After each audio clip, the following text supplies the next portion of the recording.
Bismillahirrahmanirrahim. Assalamualaikum warahmatullahi wabarakatuh.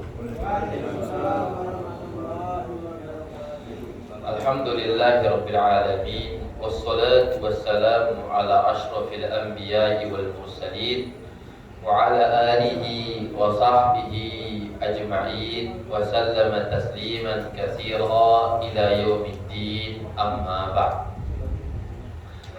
Hadirin dan hadirat, Bapak Ibu yang semoga dimuliakan Allah Subhanahu wa taala.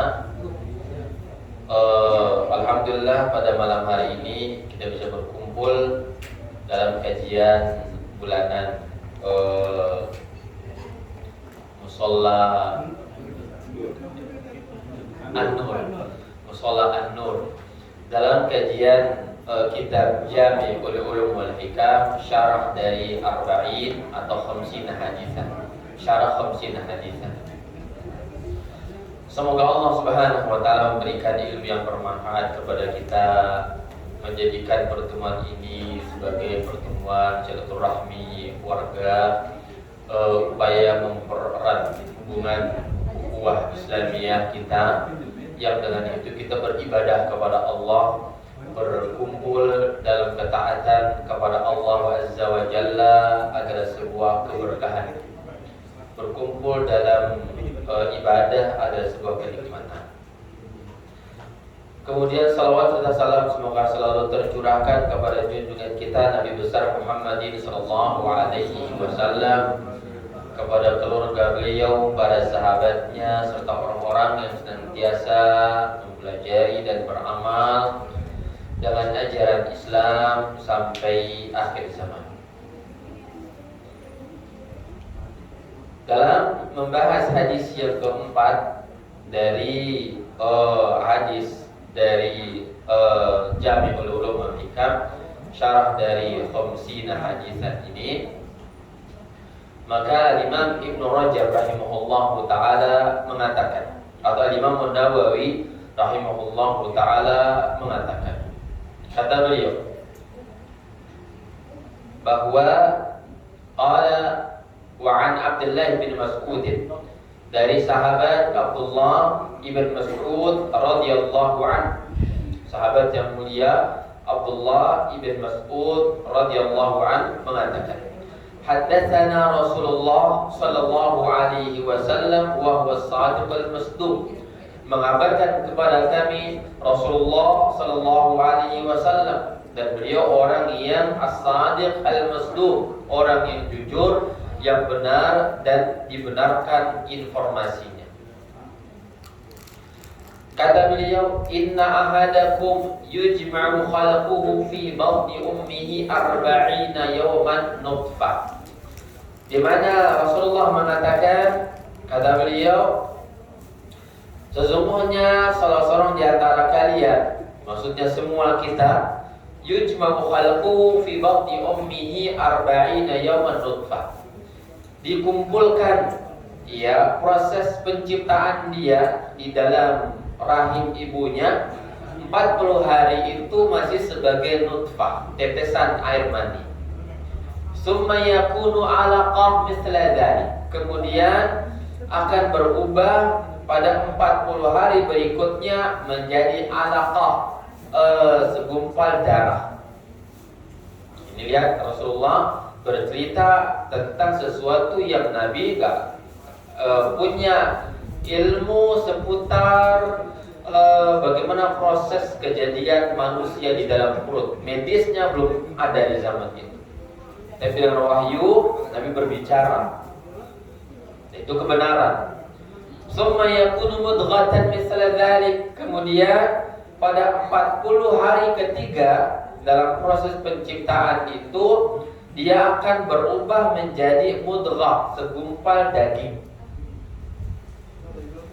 Ya, maka ini sudah berumur 120 hari berarti janin ini. Lalu apa kata Rasulullah sallallahu alaihi wasallam pada umur 120 hari dari janin itu, maka yursilullahu ilaihil malak, Allah mengutus malaikat untuk si janin itu. Fayanfukhu fihi ruh, maka ditiupkan ruh kepada janin pada umur 120 hari. Ya, maka kata ulama kita, ketika sudah 120 hari janin itu, maka sudah menjadi manusia, sudah ada rohnya. Maka hukum setelah itu tidak boleh digugurkan. Menggugurkan janin umur 120 hari ke atas itu pembunuhan. Ayah ibu kena dosa. Ya, jika memang digugurkan tanpa alasan syar'i. Ya. Atau terkadang digugurkan karena alasan orang bilang kesundul, ya, terlalu dekat dengan kakaknya, atau ekonomi yang belum mapan, takut ini berbahaya dan bisa berdampak kepada kehidupan dia. Maka kata ulama, kalau itu alasannya tidak boleh digugurkan. Ini sama dengan pembunuhan, sama dengan yang dilakukan oleh orang-orang jahiliyah dahulu, yaitu waqtul banat, membunuh, ya, mengubur hidup-hidup anak bayi yang baru lahir itu. Sama halnya dengan itu. Ini lihat, Islam berbicara masalah janin. Islam menyentuh masalah medis. Jangan katakan tidak punya peran Islam dalam masalah menggugurkan janin atau misalnya. Semuanya dikembalikan kepada ajaran Islam. Boleh enggak? Ya, digugurkan itu. Ini Islam mengatakan. Sehingga jika belum sampai pada 120 hari, kata ulama tidak masalah karena belum jadi manusia. Ya, belum jadi manusia. Namun ketika sudah ada rohnya, sudah menjadi manusia, maka berlaku hukum. Menggugurkannya sama dengan sebagaimana mengatakan wa idzal mau'udatu su'ilat. Jika anak perempuan yang baru lahir itu dikubur hidup-hidup, dia ditanya nanti di hadapan Allah, bi ayyi dzambin qutilat, dengan sebab dosa apa dia dibunuh oleh ayahnya. Di zaman itu banyak orang membunuh, ya, anak-anak mereka.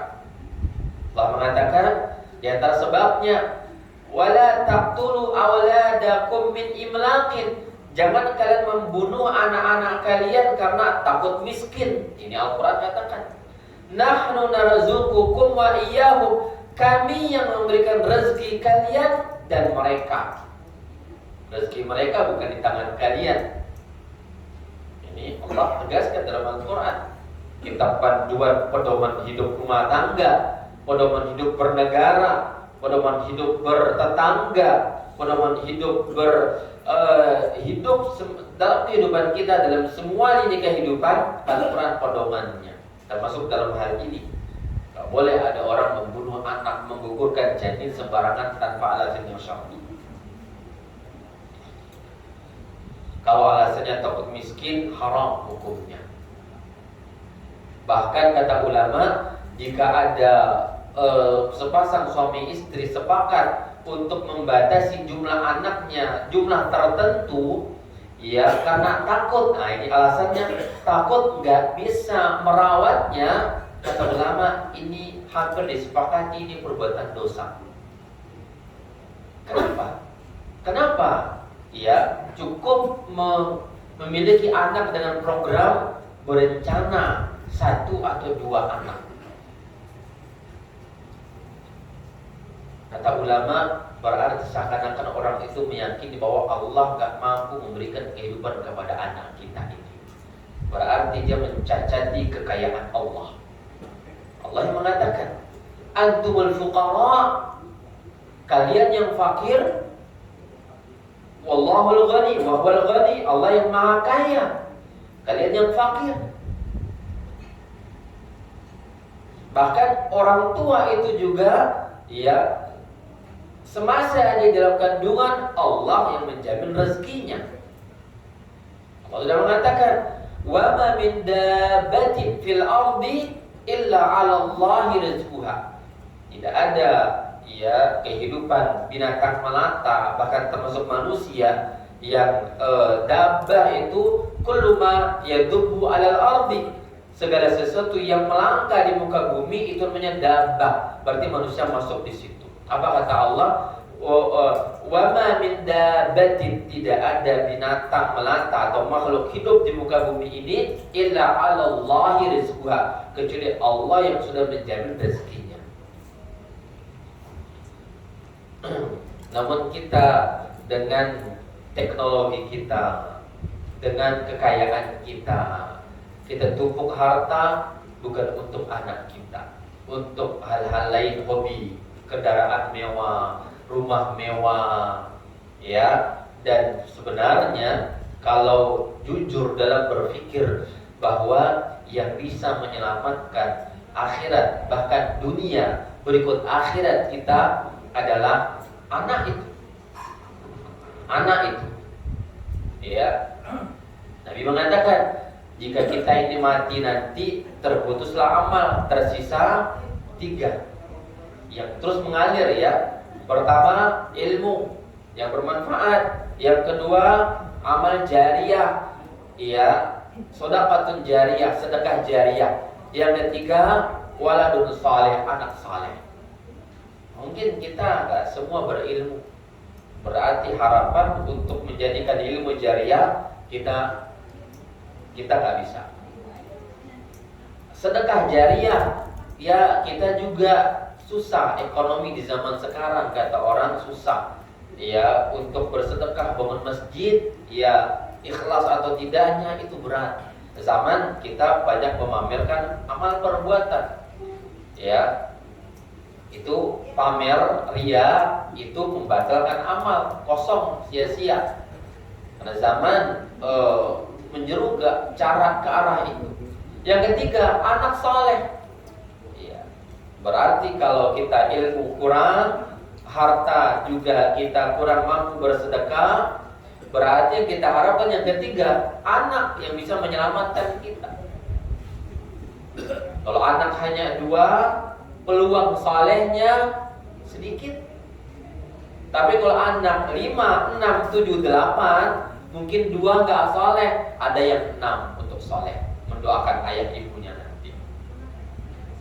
Ya, makanya orang-orang dulu, kakek nenek kita, mungkin mereka lah orang yang sukses, ya, menjalankan syariat, anaknya banyak.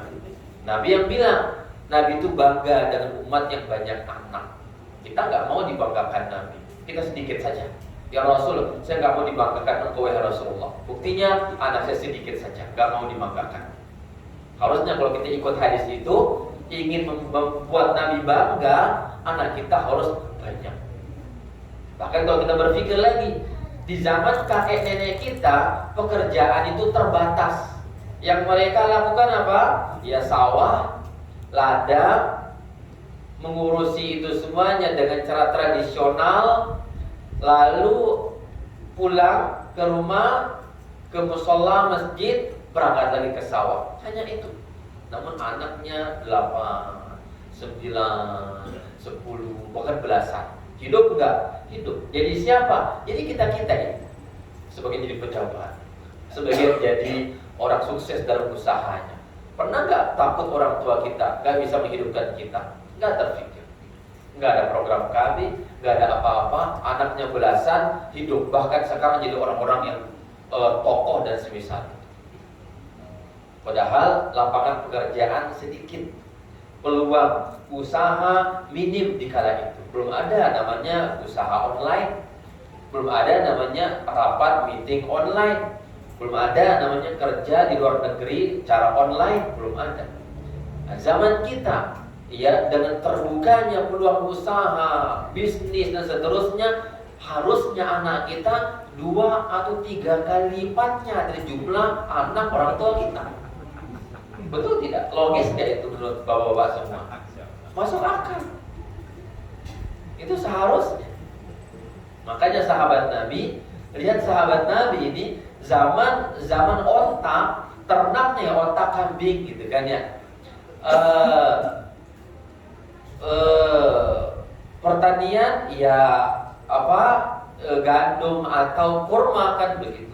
Anaknya jarang yang sedikit. Bahkan disebutkan dalam sensus penduduk di zaman itu anak terbanyak Anas bin Malik 120 anak. Ini fakta, bukan dongeng. Fakta sejarah dikutip oleh orang-orang saleh, para ulama kita. Begitu anaknya. Kenapa? Mengerti. Saya mati nanti, yang bisa membuat saya dapat jariah ya anak saya. Sholatnya dia nggak niat sampai kepada bapaknya di kuburan. Zikirnya nggak usah niat sampai kepada bapaknya dan ibunya di kuburan. Sedekahnya, sholatnya sampai kepada ayah ibunya, nggak usah diniatkan, itu otomatis sampai. Kenapa? Anak ini termasuk usaha dari bapak ibunya, maka dia semua kebaikan anak akan ditransfer kepada orang tua. Allah yang mengatakan, wa alaysa lil insani illa ma sa'a. Tidak ada yang didapat oleh seseorang kecuali hasil usaha dia. Kata ulama, anak termasuk usaha. Berarti kebaikan anak, kebaikan orang tua. Kalau kita di dunia, sumber penghasilan hanya 2. Ada orang lain, tetangga kita, penghasilannya sumbernya 10 penghasilan sumbernya. Penghasilan itu mana yang bahagia? Yang 10 kan? Coba kita tarik ketika kita wafat, 2 anak dibandingkan 10 anak. 2 mentransferkan pahala sholat setiap waktu. Daripada 10, mana yang lebih bahagia? Yang 10 anak. Silakan Bapak Ibu berpikir sekarang. Bulan depan silakan cek USG istri-istri. Nambah anak. Jika memang sudah nggak mampu, ya tambah paket, tambah kuota, ya kan? Bagi yang mampu, bagi yang mampu. Baik. Karena kita tujuannya apa? Takut mati kita, nggak ada bekal yang kita bawa. Ya yang diharapkan ya anak-anak nanti, perbanyak anak. Tujuannya memperbanyak anak, bukan sekedar hanya untuk melampiaskan syahwat, tapi tujuan utama kita anak ini yang akan menolong akhirat kita. Nah, lihat di sini. Makanya kata ulama, kita dilarang. Dulu orang-orang budaya bangsa Arab jika itu membunuh anak-anaknya. Kenapa? Takut miskin. Maka Islam datang melawan itu semuanya. Turun ayat Al-Quran, la taqtulu awladakum min imlaqin. Jangan bunuh anak-anak kalian karena takut miskin. Nahnu narzuqukum wa iyyahum. Kami yang memberi kalian rezeki, berikut mereka, kata Allah. Artinya rezeki mereka bukan di pundak kalian. Bukan. Allah yang menjamin. Makanya slogan masyarakat kita apa? Banyak anak, banyak rezeki. Itu betul. Tapi itu hanya menjadi sebuah lelucon atau candaan tawaan yang seakan-akan itu hinaan dan semisal itu. Tidak, nyata itu. Nyata. Bahkan ya belum mati saja kita sudah mendapatkan kenikmatan dunianya dengan anak-anak ini. Saya dapat cerita ya, ketika dia tanya, Ustaz berapa anaknya? Saya bilang 7 anak saya. 7 sekarang anak saya. Kata dia, Masya Allah, ya, saya 5, saya merasa kurang setelah saya tua ini Pak Ustaz, kata dia. Karena yang satunya menawarkan, Mama mau umroh enggak? Ini ada dana. Yang kedua bilang, Mama kira-kira mau makan apa bulan ini? Ayo, mau jalan-jalan kemana? Anak yang kedua. Anak yang ketiga menawarkan lagi.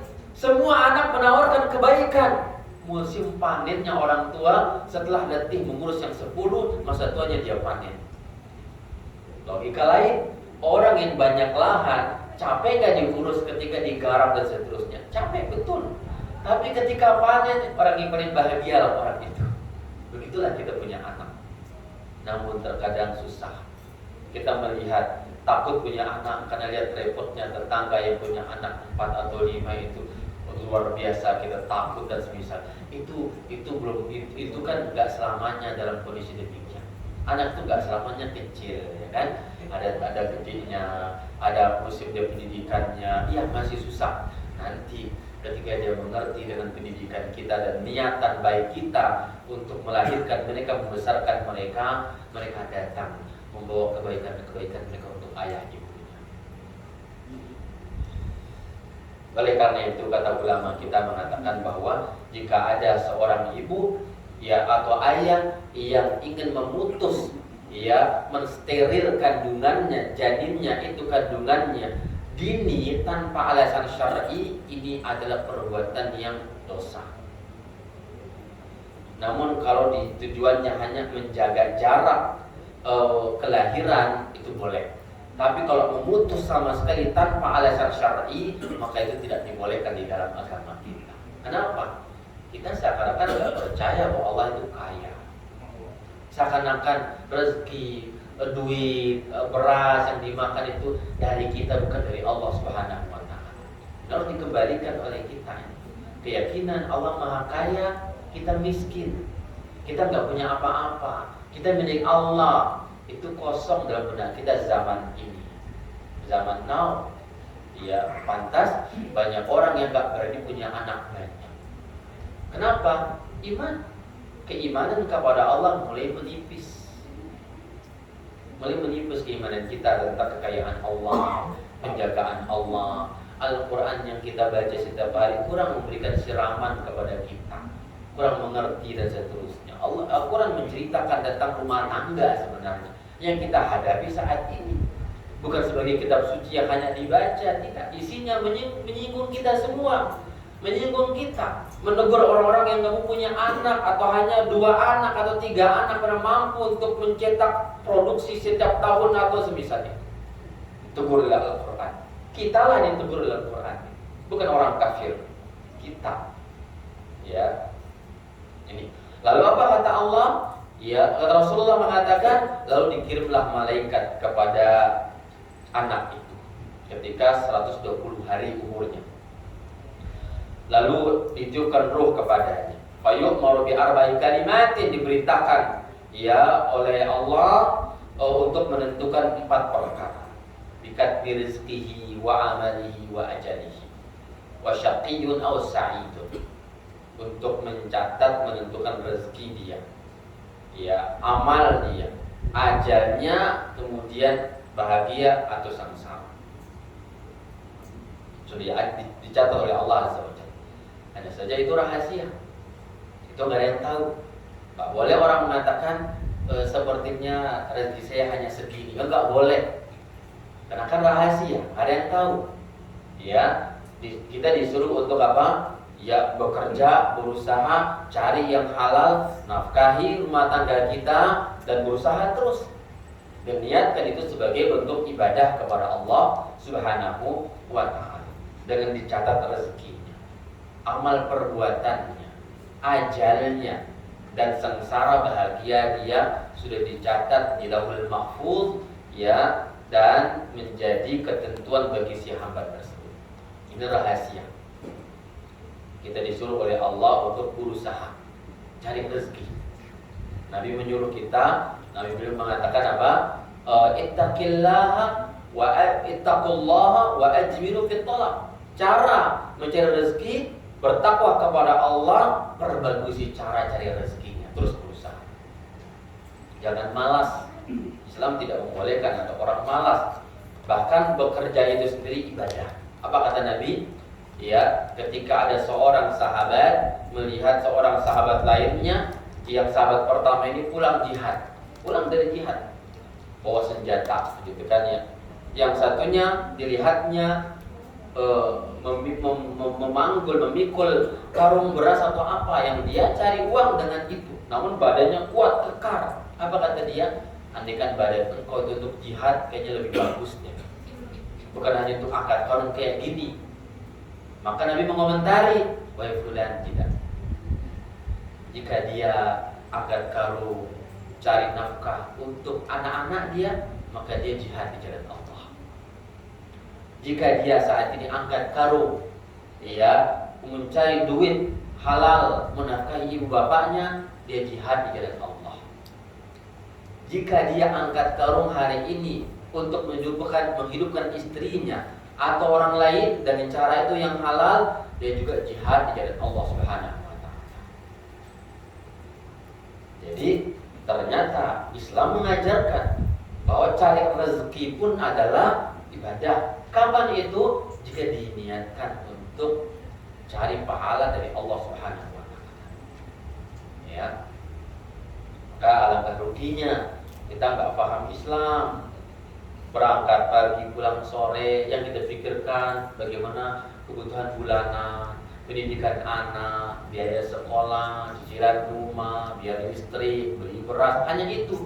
Nggak berharap agar Allah berikan saya pahala dari usaha halal ini, nol kita. Ini bedanya orang Islam, yaitu dia berniat dalam segala aktivitas dia mencari pahala dari Allah Subhanahu wa taala. Nabi yang bilang kepada sahabat Mu'ad atau Sa'ad, ya, kata Nabi sallallahu alaihi wasallam bahwa ya, sampai satu suap nasi yang engkau berikan kepada istrimu itu, jika engkau niatkan tabtaghi bihi wajh Allah, tabtaghi biha wajh Allah illa ujirta 'alaiha, yang kau harapkan pahala Allah dari itu, kecuali kau akan diberi pahala. Satu suap. Bagaimana kalau satu piring? Berapa suap satu piring? Nggak tahu kan? Kita nggak tahu lah ya. Tergantung bagaimana besar kepala istri. Maka dianjurkan dikecilin itu agar setiap kepala itu apa? Pahala. Jika biasanya satu mangkok itu 5, tolong jadikan 15 kepala agar 15 pahala. Kan gitu. Itu baru satu piring. Gimana kalau istri kita makan sekali makan 3 piring? Iya, maka saya katakan jika istri itu gemuk, berarti sukses suami dalam ibadah kepada Allah. Artinya berarti banyak makan, banyak ibadah suaminya. Maka dia beli beras banyak. Katanya istri makan silahkan 4-5 piring boleh, karena setiap yang kau makan ibadah untuk saya. Boleh bapak berniat demikian. Itu baru nasinya, belum air minumnya, setiap tetesannya, belum sambalnya, belum lauk pauknya. Itu kalau diniatkan, cuman kan kita lupa terkadang, lupa niat itu, sehingga nol nggak ada nilainya. Ya, nol nggak ada nilai. Karena Nabi bilang dikaitkan kapan berpahala jika diniatkan cari pahala dari Allah Azza wa Jalla. Ini rezeki, ya, dengan dicatat rezekinya oleh Allah, dan amalnya, ajalnya berikut kaitan dengan sengsara bahagia orang ini.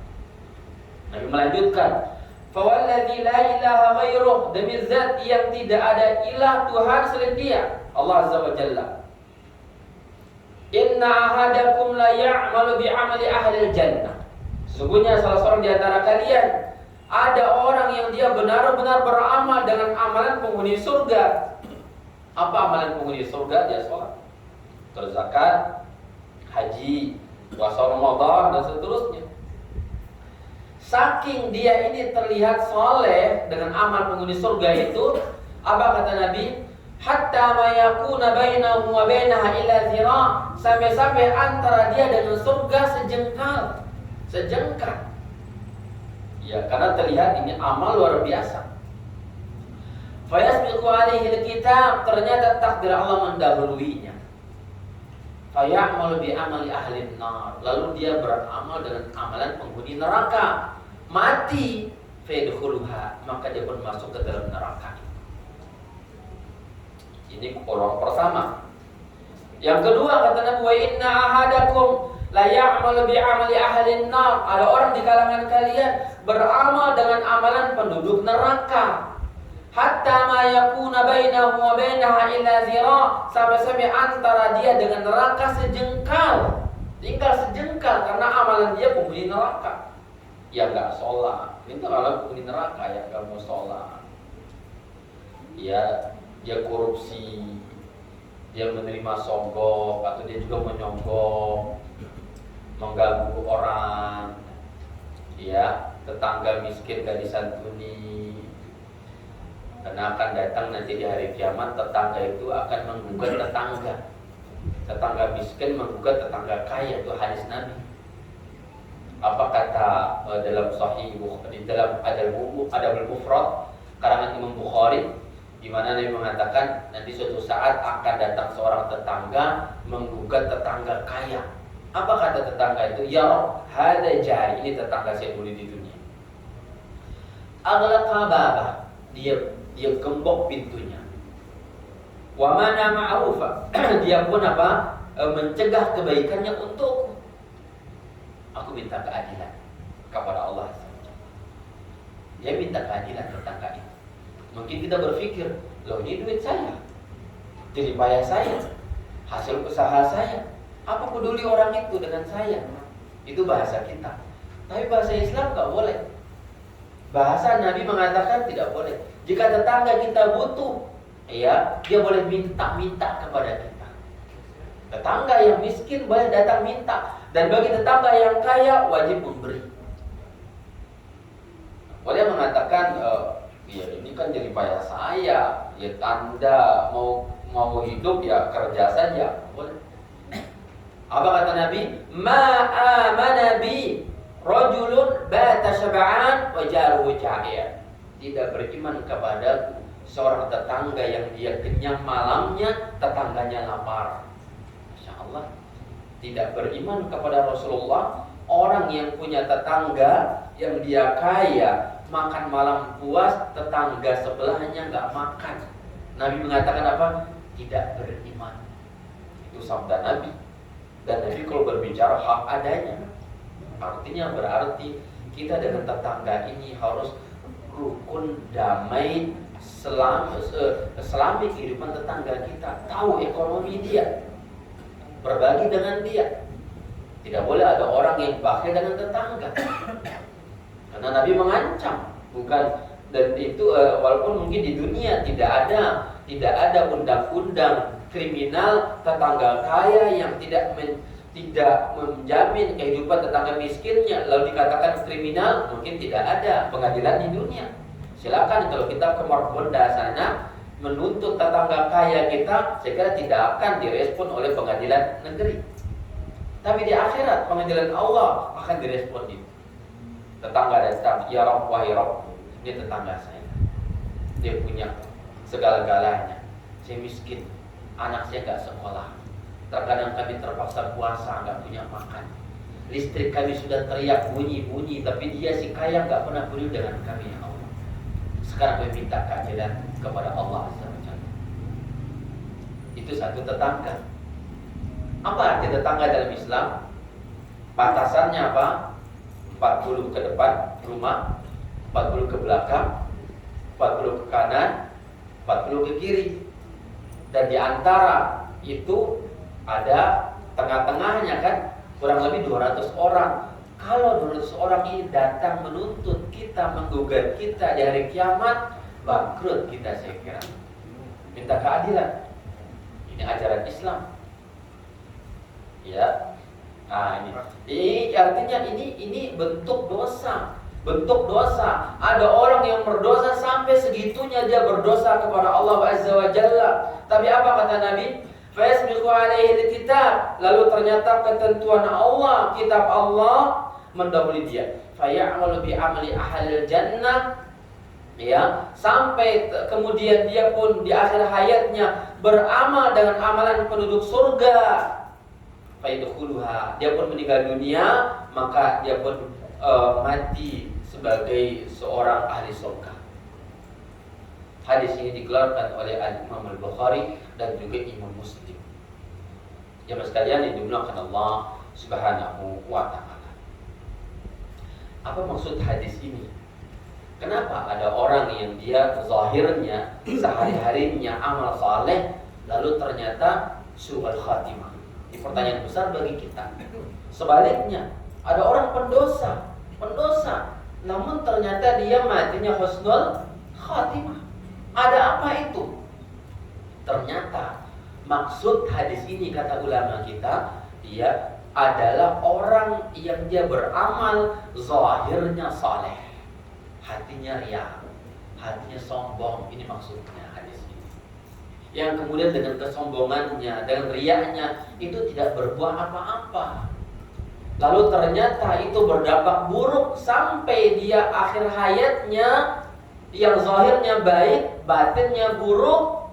Inilah yang bahaya.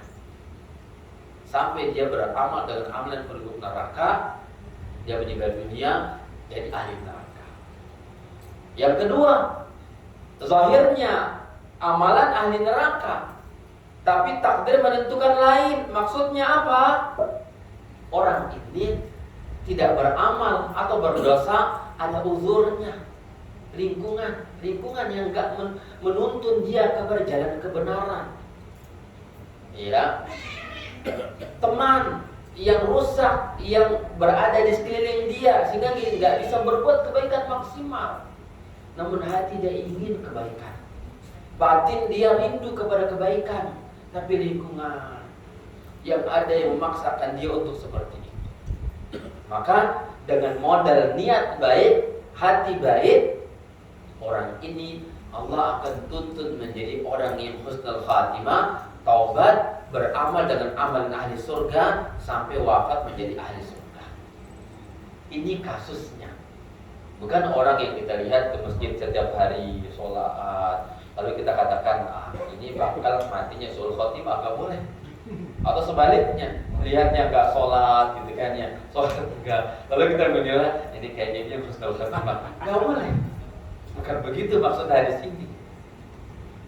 Jadi maksudnya apa ini? Amalan hati ini. Ini kaitan dengan amalan hati. Hati-hati beramal. Kalau zahirnya amalan itu baik, sedekah, haji kita, sholat kita, puasa kita, yang lain-lain itu semuanya hati-hati harus dikerjakan dengan ikhlas kepada Allah Azza wa Jalla. Kalau tidak ikhlas, masuk ke dalam kategori hadis ini. Bahaya. Jamaah sekalian dimuliakan Allah Subhanahu wa taala. Sehingga memahami hadis ini dengan cara yang tepat seperti itu kata ulama kita. Ya, karena umumnya orang yang baik, orang yang saleh, orang yang ikhlas umumnya wafatnya baik. Ini sudah menjadi kaidah. Jadi kaidah. Ya, Nabi bilang bahwa orang itu akan dibangkitkan bagaimana dia wafat. Kata Imam Nawawi, maka begitu pula dia usia tuanya bergantung bagaimana usia mudanya. Jika usia mudanya baik, ini bakal baik tuanya. Jika usia mudanya nggak baik, ini bakal su'ul khotimah tuanya. Dengan tadi sengaja dia dan tidak ada keinginan untuk berubah dengan kebaikan dan semisalnya, ini bahaya. Ya, sehingga apa kata ulama kita? Bahwa penentu hari tua itu adalah amal kita hari ini. Ada hadis Nabi mengatakan, seorang hamba itu jika dia beramal, sehatnya, mukimnya, dia biasa sholat, kebaikan sempurna. Nanti masa sakitnya, masa sibuknya, masa safarnya, ya, dia akan tetap tercatat kebaikan untuk dia seperti dia beramal ketika sehat dan ketika mukim. Nabi yang bilang, idza maridul abdu aw safara, jika hamba itu sakit atau bersafar. Orang sakit kan nggak bisa sholat sempurna. Bahkan sholat sunnah pun ditinggalkan, nggak bisa karena sakit. Tapi masa sehatnya dia biasa, wajib ada, sunnah ada. Ini kalau sakit. Safar pun sama. Orang safar umumnya kita disunnahkan, bahkan dianjurkan meringkas sholat. Bahkan kata ulama kita, wajib bagi musafir itu meringkas sholat. Yang 4 dari 2 itu wajib. Dalam pandangan Imam Ahmad bin Hanbal. Dalam pandangan jumhur, sunnah meringkas, makruh menyempurnakan. Makruh menyempurnakan. Kata siapa? Jumhur ulama. Dan tentunya kalau safar kita nggak bisa sempurna, pasti banyak kekurangannya. Namun ternyata pahala yang kita ringkas itu bernilai sempurna karena kita dulu masa muda kita, masa sehat kita, masa mukim kita ibadahnya sempurna. Maka yang sempurna ini akan diberikan juga ketika kondisi kita sakit atau safar atau bahkan masa tua nanti. Ini dia. Maka yang menjadi pesan kita pada hari ini, dalam hadis ini, lihat Rasul bercerita dari awal penciptaan sampai surga neraka dalam satu hadis ini. Masya Allah. Berawal dari apa? Diciptakan manusia, tetesan air mani, 40 hari umurnya. Lalu 40 hari berikutnya menjadi segumpal daging. 40 hari berikutnya ya 40 hari kedua segumpal darah. 40 hari berikutnya segumpal daging. Maka dia jadilah manusia. Setelah lahir, maka dia kembali beramal. Balik dia beramal. Ditentukan oleh Allah rezekinya, amalnya, ajalnya, hidup sengsara bahagianya sudah di tangan Allah Subhanahu wa taala. Maka di antara bentuk amal, ada yang beramal tadi apa? Soleh namun tidak ikhlas, ini bahaya, akan berujung dengan su'ul khatimah. Ada lagi yang dia terpaksa jatuh ke dalam sebuah dosa karena keadaan, maka dia akan ditutup oleh Allah dengan husnul khatimah dan diberikan taubat dan semisal itu. Lalu dia meninggal dunia, masuk ke dalam surga Allah Subhanahu wa taala. Nah, kita ya disuruh untuk beribadah dengan ikhlas. Kita disuruh berlatih sholat sejak dini. 7 tahun disuruh sholat, 10 tahun dipukul kalau nggak sholat. Lebih-lebih ketika balik harus sholat. Artinya kita ya harus belajar menjadi orang baik sejak dini. Jangan bersandar kepada hadis ini. Puasa pun sama demikian. Apalagi ini bulan Rajab, bulan haram.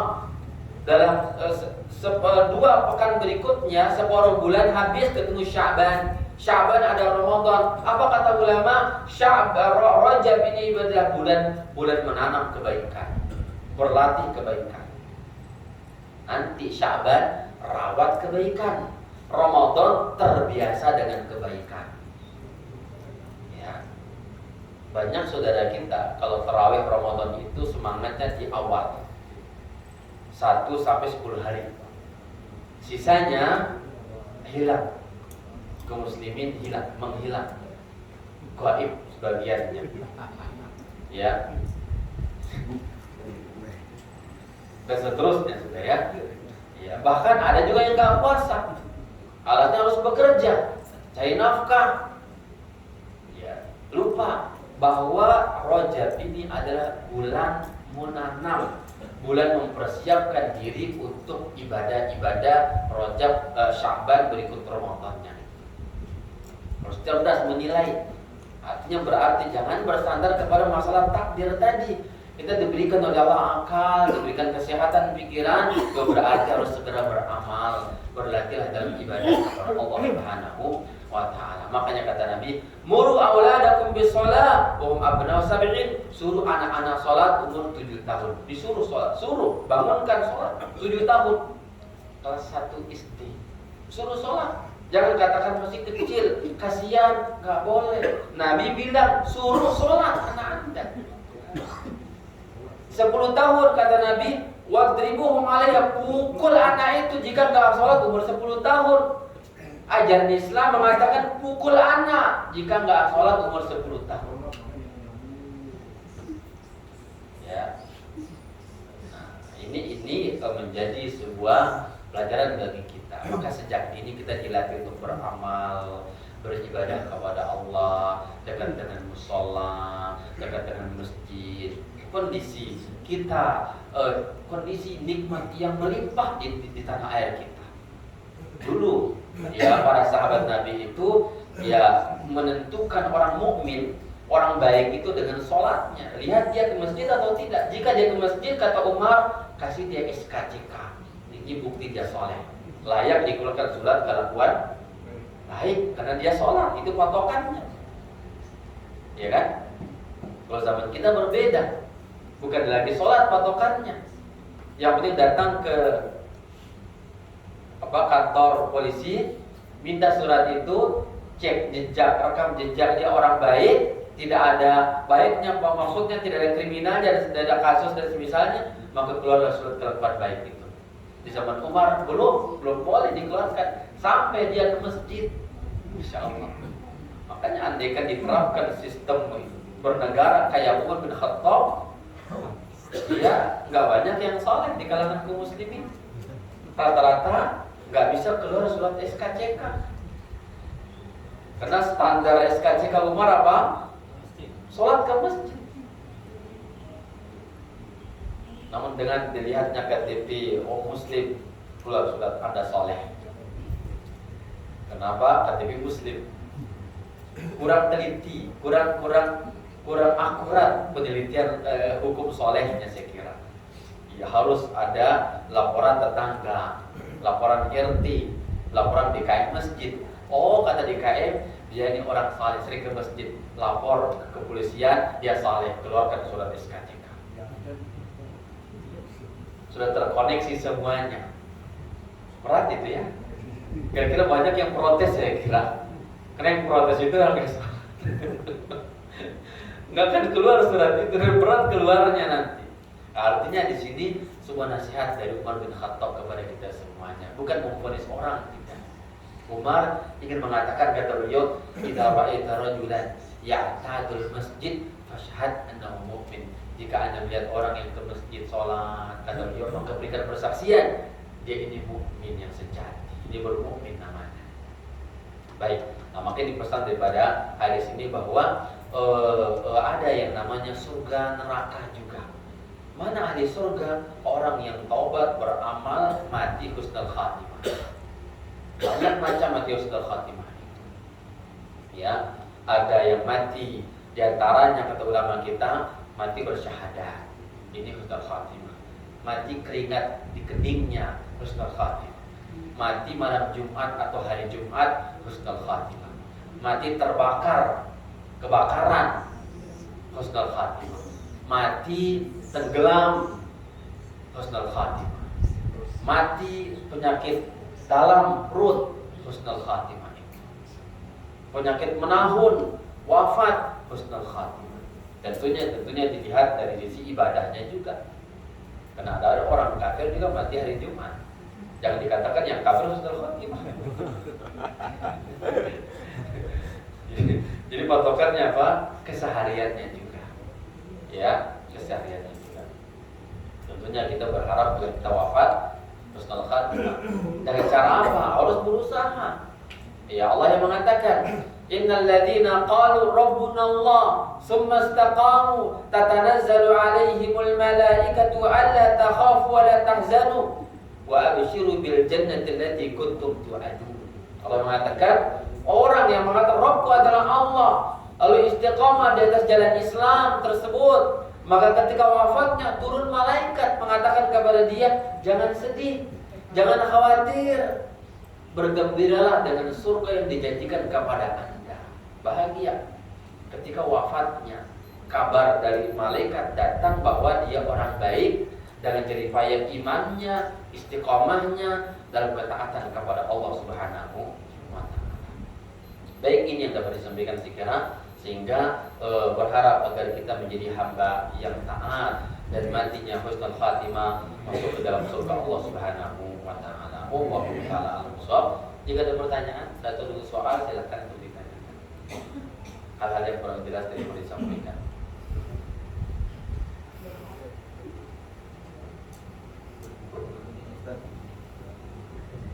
Ya, silakan. Assalamualaikum warahmatullahi wabarakatuh. Waalaikumsalam warahmatullahi wabarakatuh. Ini Pak Ustaz tadi membahas tentang anak ya atau keturunan.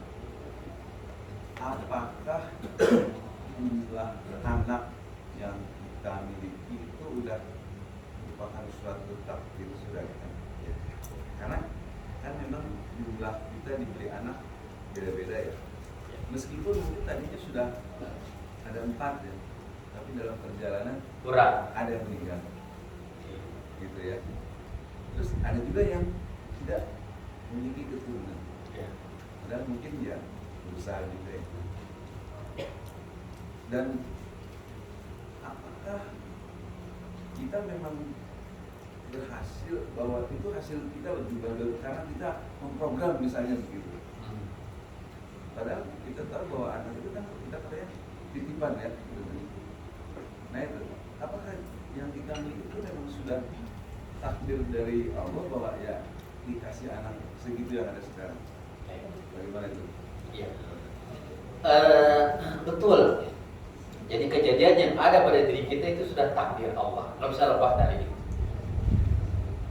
Namun selagi hayat dikandung badan, kita jangan menyerah. Lihat Nabi Zakaria. Nabi Zakaria sudah tua, istri mandul, nggak punya anak. Ya, apa kata beliau? Di dalam surah Maryam itu Allah mengatakan bahwa ya yang jelas bahwa di mana Nabi Zakaria itu ya nada rabbuhu nidaan khafiyya, menyeru kepada Allah dengan seruan yang lirih, mohon kepada Allah Azza wa Jalla agar diberikan anak oleh Allah Azza wa Jalla.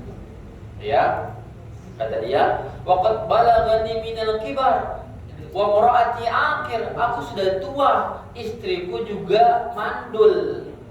Ya, namun tetap berdoa, fahabli min ladunka waliya, fahabli min ladunka waliya. Ya Allah, maka berikan aku, anugerahkan kepadaku anak yang akan melanjutkan keturunanku nanti. Maka turun malaikat memberikan kabar gembira tentang ada seorang anak yang akan diberikan kepada Nabi Zakaria bernama Yahya. Turun malaikat, inna nubashshiruka bi ghulamin ismuhu Yahya lam naj'al lahu min qablu samiyya. Wahai Zakaria, kami memberikan kamu seorang anak yang bernama Yahya yang belum pernah ada nama sebelumnya. Dia bertanya, ya Rabb, bagaimana mungkin istriku ini mandul dan semisalnya? Qala kadzalika qala rabbuka. Begitulah Rabb mengatakan, ini mudah bagi Allah. Dalam dialog Zakaria dengan malaikat itu. Ya, artinya Zakaria sudah tua sekalipun minta anak. Nah, kita umur kita 50-60 tahun lalu mengatakan takdir sudah punya hanya satu, ya sudah, belum. Jangan simpulkan sejak dini, padahal masih ada peluang. Masih ada peluang. Istri kita 4 seharusnya. Masih 1. Masih ada 3 slot. Ya kan? Itu. Kemudian anak tidak ada batasnya. Ya jangan menyerah dulu, jangan takdir, belum. Masih ada peluang lagi kan begitu. Nah, jadi ya namun kalau memang kita sudah tua dan hanya segitu, ya kita simpulkan takdirnya begitu. Ya, tapi jangan dulu menyimpulkan bahwa ini takdir padahal kita masih punya peluang. Nah, ya. Jadi kesimpulannya, apapun yang terjadi, orang punya anak atau enggak punya anak, punya banyak, punya sedikit, lalu Allah takdirkan begitu, wafat begitu, memang begitulah takdirnya. Namun kita disuruh untuk bekerja. Jangan mengatakan ya kayaknya cuma segini deh. Nah, ditopang karena ada malasnya kita. Mungkin kita sudah cekcok terus dengan istri, kita minta anaknya nggak mau, punya anak lagi dan seterusnya. Lalu kita mengatakan kayaknya memang takdirnya begini. Nah, ini belum boleh tambah kuota ada di sini. Masih ada 3 slot. Ada 3 slot untuk mencari generasi berikutnya. Demikian. Wallahu ta'ala. Ya sampai ya. Ya Pak Ustaz, begitu jawabannya. Ya Pak Ustaz. soal nambah kuota yang kita kawinin seorang janda ada bonusnya 2. Nah doanya anak yang kita ambil itu nyampe nggak ke kita kalau misalnya dia mendoakan anak solehnya gitu? Oh, anak bawaan istri Anak kedua. bawaan, ya. Nempel dikit.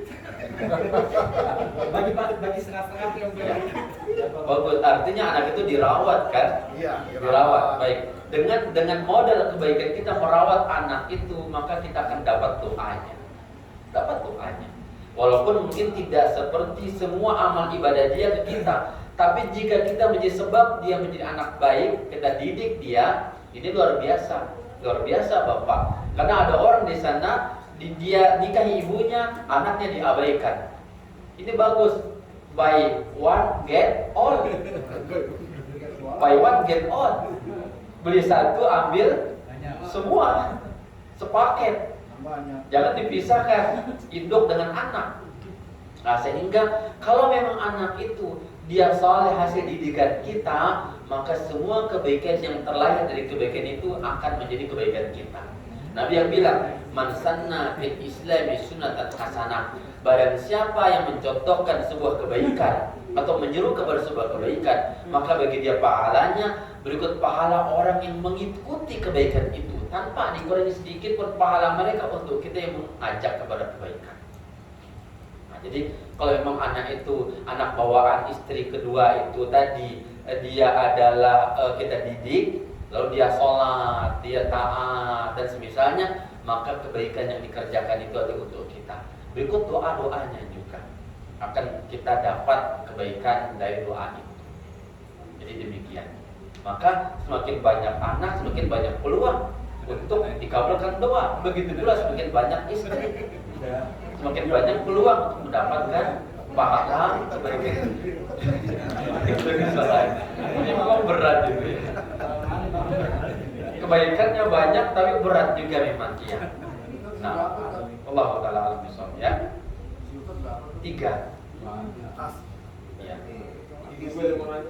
Namun sisa 1 ya. Baik, Ibu silakan. Ibu ada pertanyaan? Ya, Bapak dulu Pak, silakan. Kalau saya lihat dari intisarinya mungkin saya ambil simpel seperti ini.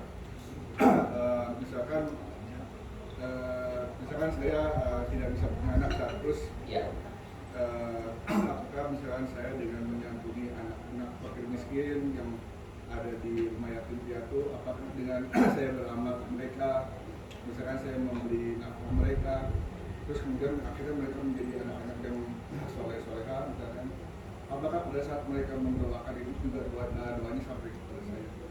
Artinya misalkan saya tidak bisa punya anak sendiri, anak kandung, bisa nggak kita beribadah seperti itu? Bagus pertanyaan. Sekarang ada kasus orang nggak punya anak, tapi dia angkat anak atau dia nggak angkat anak, tapi dia santuni anak itu, pendidikannya, kebutuhan pokoknya dan seterusnya. Pertanyaannya, apakah kebaikan yang akan diperbuat anak itu nanti akan menjadi pahala kita? Iya.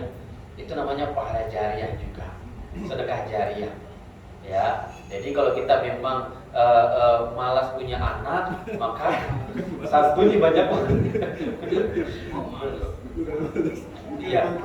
Kalau takdir dia jadi punya anak, maka boleh dia angkat anak disantuni tadi dengan cara itu. Dia punya anak lepas gitu kan ya. Iya, lepas. Jadi dia angkat anak atau dia jadikan dia anak bermanfaat dengan dia disantuni. Cek kebutuhan pokoknya, pendidikannya, kesehatannya, maka semua itu akan menjadi kebaikan untuk kita. Ya, tidak akan hilang itu. Dan yang namanya kebaikan itu insya Allah yang akan mengembangbiakan. Ya, kebaikan itu kebaikan akan dilipat gandakan oleh Allah Azza wa Jalla. Apalagi nanti anak itu yang kita santuni besar, sehat, lalu dengan bahkan berilmu dia, kita sekolahkan dia. Dengan ilmunya dia juga bisa mengajari orang lain. Maka setiap ilmu yang tertular kepada mungkin 3, 5, 100 orang muridnya, maka 100 orang itu untuk anak angkat kita, berikut semuanya juga untuk kita. Ini kebaikan. Maka semangat untuk berbuat kebaikan itu. Nabi sudah bilang, ya, jadi sesuatu yang menjadi sebab baiknya orang lain, maka pahalanya akan diberikan kepada orang yang menjadi musabib atas kebaikan itu. Semua orang yang punya peran aktif di dalam sebuah kebaikan, dia dapat pahala bergantung kadar niat dan usahanya tersebut. Wallahu ta'ala a'lam bishawab. Nah, ada lagi ibu-ibu? Oh, sama yang mana tadi? Yang terakhir atau yang kedua? Oh, yang terakhir. Oke, ya baik. Jadinya saya kira sama dengan bapak, yaitu misalkan suami saya bolehkan nikah gitu ya, lalu saya carikan janda punya anak 3 agar anak itu menjadi pahala buat saya. Saya kira itu ternyata yang terakhir. Ya baik, kalau begitu kita cukupkan sampai di sini. Wallahu a'lam bishawab. Semoga bermanfaat kepada semuanya.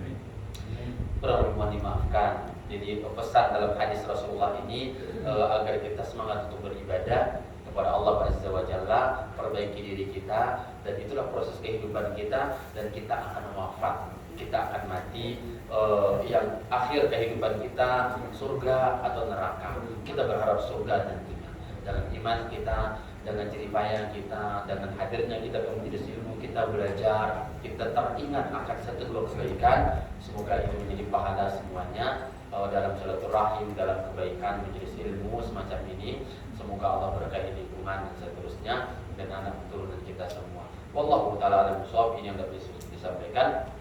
Ana tutup dengan doa penutup majelis. Subhanallah bihamdika asyhadu an la ilaha illa anta astaghfiruka wa atubu ilaik. Wa sallallahu ala nabiyina Muhammadin wa ala alihi wasallam. Wassalamualaikum warahmatullahi wabarakatuh.